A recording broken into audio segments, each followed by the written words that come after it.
आदरणीय व्यासपीठ, सर्व गुरुजन वर्ग आणि माझ्या मित्रमैत्रिणींनो, आज आपल्या देशाचा प्रजासत्ताक दिन साजरा करण्यासाठी एकत्र जमलो आहोत.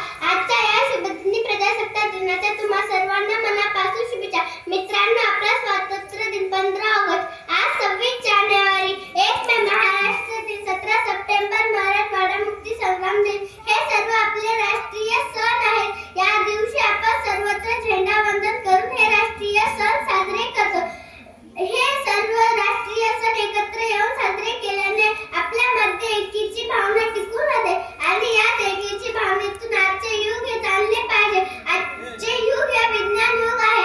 मानवाने खूप प्रगती केली आहे. आज लोक चंद्रावर पोहोचले आहे. त्या आपल्यापैकी अनेक लोक अंधश्रद्धा पाळत आहेत, म्हणून आपली अधोगती होत आहे. मी आपणा सर्वांना विनंती करतो की आजच्या या शुभ प्रसंगी ठरवले पाहिजे की आपण सर्वांनी विज्ञानाची कास धरली पाहिजे.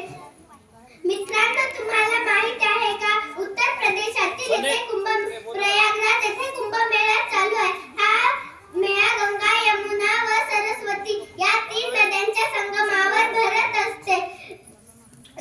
तुम्ही काल परवाच एक बातमी वाचली असेल की कुंभमेळा चालू असताना तिथे भीषण आग लागली आहे. माझा आपणास एक प्रश्न आहे की एवढी भीषण आग लागली असताना तिथे चिमटा, डमरू, कमंडा अशा कोणत्याही वस्तू कामी आल्या नाही, तर ती आग फक्त फायर ब्रिगेडने संपुष्टात आणली आहे. ही पॉवर विज्ञानाचीच आहे. ही पॉवर आपण लक्षात घेऊया आणि आपण सर्वांनी विज्ञानाची कास धरली पाहिजे.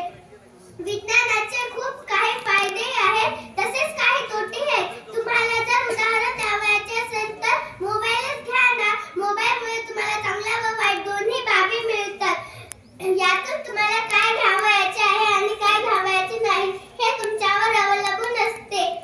मोबाईलचा विषय आठवल्यामुळे मला एका चिमुकल्याची कविता आठवली आहे. ती मला या प्रसंगी सांगावी अशी वाटते.